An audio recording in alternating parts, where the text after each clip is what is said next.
নিয়োজিত থেকে চুরি করার অভ্যাস পূর্ব থেকেই তার ছিল। চাঞ্চল্যকর এই জোড়াখুনের কারণ অনুসন্ধানে আয়েশা বলে, কাজে আসার দ্বিতীয় দিনে সে বাসা থেকে 2000 টাকা চুরি করে। এ নিয়ে গৃহকর্ত্রী আয়েশাকে প্রশ্ন করলে তার সাথে গৃহকর্ত্রীর বিতণ্ডা হয়।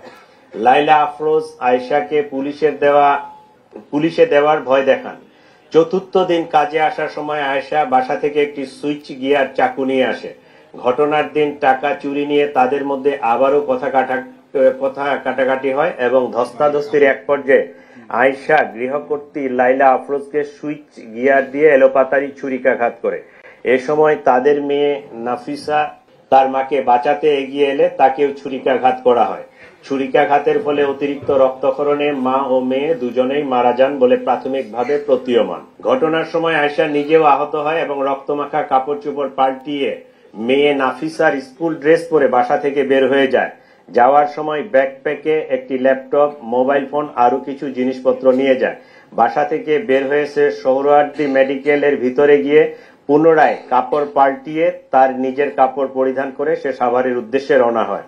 পরবর্তীতে সে চুরি করা ফোন রক্তাক্ত কাপড় চোপড় সিংগাইর ব্রিজ হতে নদীতে ফেলে দেয়।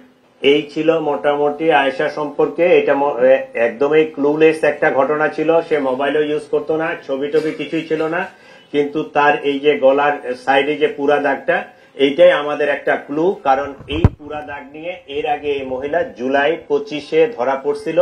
এইটা আমাদের থানায় একটা মোহাম্মদপুর থানায় জিডি ছিল। সেই জিডির ক্লু ধরে আমরা এই পুরা হত্যাকাণ্ডের রহস্যটা উদ্ঘাটন করতে সক্ষম হয়েছি এবং তাদেরকে গ্রেপ্তার করতে সক্ষম হয়েছে।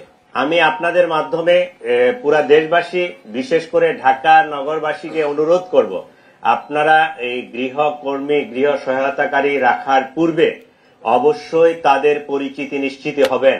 প্রয়োজনে এনআইডি, এক কপি ছবি এবং সেই পুরুষ অথবা মহিলা যেই হোক না কেন তাকে চিহ্নিত করতে পারে এরকম এলাকার 2 জন স্থানীয় গণ্যমান্য ব্যক্তির মোবাইল নাম্বার এবং তাদের শনাক্তকারী হিসাবে তাদের যদি তথ্যগুলো নিয়ে রাখেন, তাহলে এই ধরনের অনাকাঙ্ক্ষিত ঘটনা আমরা এড়াতে পারব।